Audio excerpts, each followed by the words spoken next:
At the bottom of the ocean, evolution starts breaking our visual rules. Fish grow teeth too large for their mouths. Eyes become enormous, tiny, tubular, or disappear almost entirely. Some animals carry glowing organs, like living headlights. Others stretch their stomachs so far they can swallow prey nearly their own size. They look like creatures designed for a horror movie. But nothing down there was designed to frighten us. Every bizarre feature is solving a problem humans rarely experience: crushing pressure, permanent darkness, freezing water, and the possibility that your next meal may not appear for days. Once you understand those problems, the monsters begin to make perfect sense. Start with depth. Along the American coasts, the ocean quickly drops beyond the sunlit surface layer, descends several hundred meters, and daylight fades dramatically.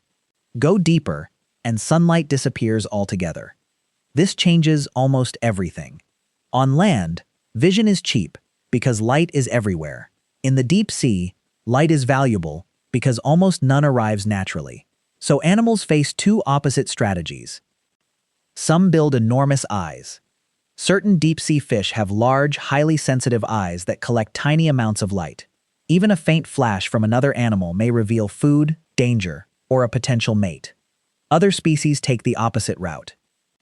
If useful light is almost non-existent, maintaining complex eyes can become expensive. Some deep-sea animals reduce their eyes or rely more heavily on smell, vibration, touch, and water movement. Then evolution gets stranger. Some fish develop tubular eyes that point upward. These eyes help detect silhouettes above, where faint traces of surface light may still exist. The barreleye fish takes this idea to an extreme. Its tubular eyes sit inside a transparent, fluid-filled shield on its head. It looks less like a normal fish and more like laboratory equipment that escaped. But unusual eyes are only the beginning. Darkness also creates another problem. How do you find anything when the ocean has turned off the lights? The answer, surprisingly often, is to make your own. Bioluminescence is light produced by living organisms through chemical reactions. It appears throughout the deep ocean in jellyfish, squid, crustaceans, and fish. And animals use it for very different reasons. Some use glowing organs to attract prey. The famous deep-sea anglerfish carries a luminous lure near its mouth. In darkness, a small glowing object can resemble something edible. Curious prey approaches. Then the mouth becomes the last thing it sees. Other animals use light for communication. Some flash to confuse predators.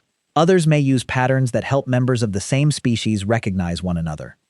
Then there is one of the cleverest tricks in the deep sea: counter-illumination. Imagine a predator looking upward. Against faint light from above, an animal's dark body may form a visible silhouette. So some species produce light on their undersides. By matching the brightness above them, they reduce that silhouette. They are not glowing to be noticed. They are glowing to disappear. Now add the next challenge: food. Deep water can be extremely food-limited compared with productive surface environments. Meals may arrive unpredictably. That means missing one opportunity can be costly. This helps explain those terrifying mouths. Many deep-sea predators have disproportionately large jaws and long teeth. The teeth are not there for decoration. They help capture slippery prey when encounters are rare. The fangtooth fish has teeth so large relative to its body that they look almost absurd. The black swallower goes even further.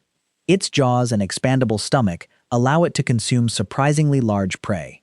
In an environment where another meal is uncertain, rejecting food because it seems slightly oversized would be a terrible business strategy.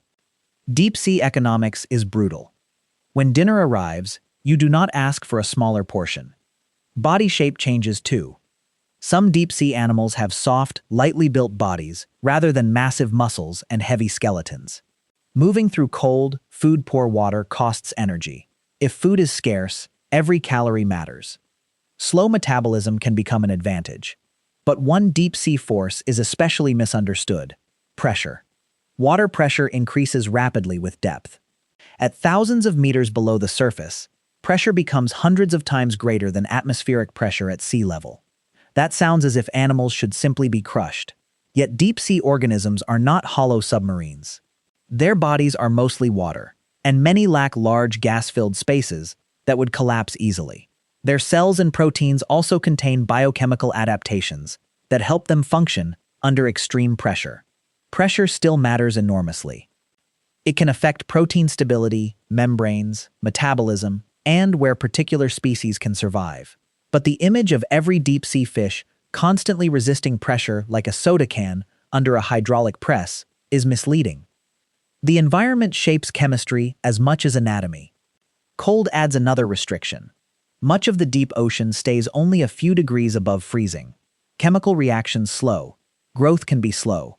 Movement may be economical rather than frantic. So now combine everything. Little or no sunlight. Rare meals. Cold water. Enormous pressure. Very large distances between animals. Suddenly, the strange features stop looking random. Large mouths improve the odds of capturing food. Expandable stomachs reduce the risk of wasting rare opportunities. Sensitive or specialized eyes exploit tiny amounts of available light. Reduced eyes save resources where vision provides little benefit. Bioluminescence becomes a lure, signal, camouflage system, or defensive trick. And then, reproduction creates another challenge. Finding a mate in a gigantic dark ocean can be unbelievably difficult. In some deep-sea anglerfish species, tiny males permanently attach to females. In extreme cases, their tissues fuse, and the male becomes dependent on the female while providing sperm when needed. That sounds bizarre from a human perspective. From an evolutionary perspective, it solves a brutal logistical problem. When potential partners are incredibly difficult to find, losing one after finally meeting may be costly. This is the pattern behind deep-sea life. What looks grotesque to us is usually practical down there. We evolved in sunlight, under low pressure, surrounded by frequent visual information. We judge animals using expectations built for our own environment. The deep sea follows different rules. Its animals are not unfinished versions of surface creatures. They are specialists, shaped by conditions so unfamiliar that their solutions look alien. The giant teeth are not evidence that nature became cruel. The glowing organs are not science fiction. The strange eyes are not mistakes. They are answers.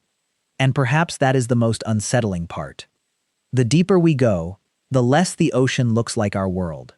But to the animals living there, we may be the strange ones.